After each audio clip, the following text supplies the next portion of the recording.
Dans la ville de Point Dume, en Californie, Henry, écrivain jadis transporté de génie, traverse aujourd'hui un désert de nostalgie, d'échecs et de déprime. Il survit dans sa maison au bord du Pacifique, vestige de sa gloire passée, entouré de sa femme, Harriet, et de ses 4 enfants, tous des parasites. Un soir d'orage, un quadrupède géant échoue dans le jardin, une fourrure de grizzly, un crâne massif de gorille, une bête formidable et ténébreuse que l'obscurité magnifie. Il s'agit d'un énorme chien, une sorte de mystérieuse divinité canine. Soudain, l'animal entre dans le salon, s'installe sur le divan, gronde profondément, bave sur la dentelle et tente de violer les enfants. Un chien dangereux et stupide. Stupide. D'ailleurs, ce nom lui allait comme un gant.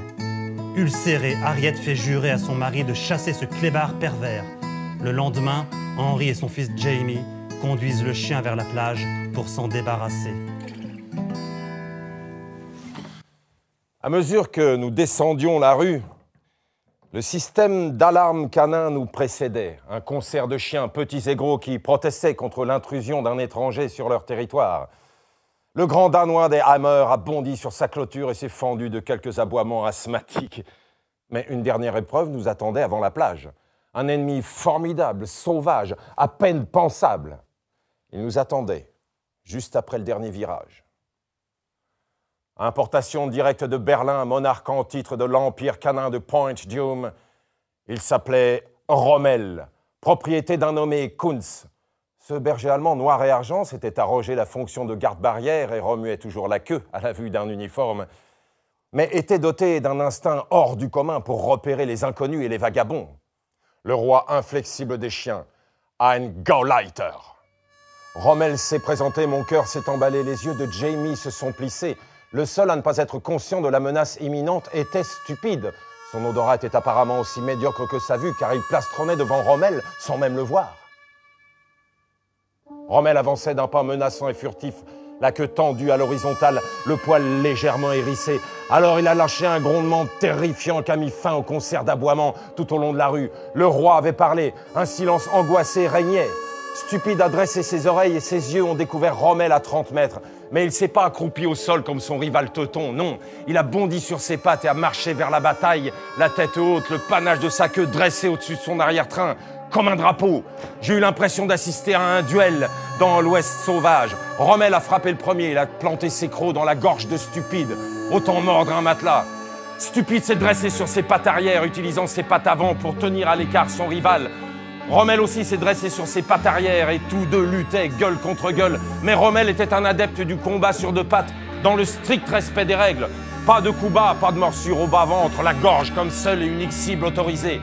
Ils étaient à peu près de la même taille, mais Stupide avait un poitrail plus puissant et ses pattes frappaient comme des massues. Après une demi-douzaine de charges, il y a eu une pause dont les chiens ont profité pour se jauger. L'alerte Rommel restait immobile comme une statue tandis que Stupide décrivait des cercles autour du berger allemand. Rommel observait cette manœuvre d'un air soupçonneux, les oreilles dressées. Selon toutes les règles du combat de chien, on aurait donc s'en tenir à un match nul, les 2 animaux regagnant leur pénate respectif avec leur honneur intact.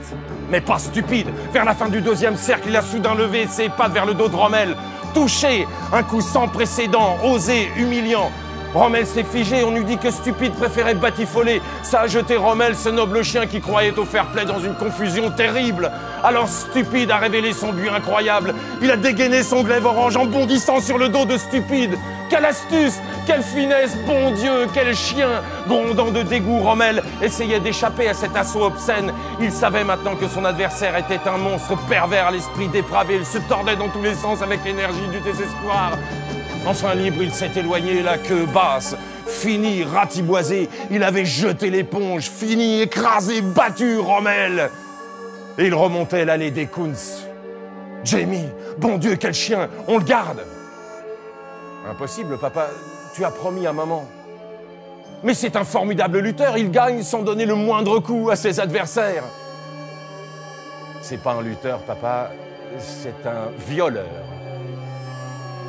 M'en fous, on le garde quand même. Dis-moi pourquoi, papa. Je suis pas obligé. Je savais pourquoi je voulais ce chien, mais je pouvais pas en parler à mon fils. Ça m'aurait gêné. J'étais là de la défaite et de l'échec. Je désirais la victoire, seulement il n'y avait pas de victoire en vue, pas même de combat. Stupide, stupide était la victoire. Il était les romans que j'avais jamais écrits, les spectacles que je jouerais jamais, les endroits où j'avais pas été, la Maserati que j'avais jamais eue, les femmes que je désirais tant, il incarnait le triomphe.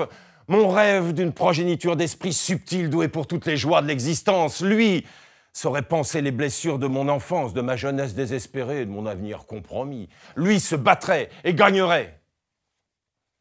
Il était un chien, pas un homme. Un simple animal, mais il était plus proche de Dieu que je ne le serai jamais. Stupide, Jamie, allez, on rentre à la maison.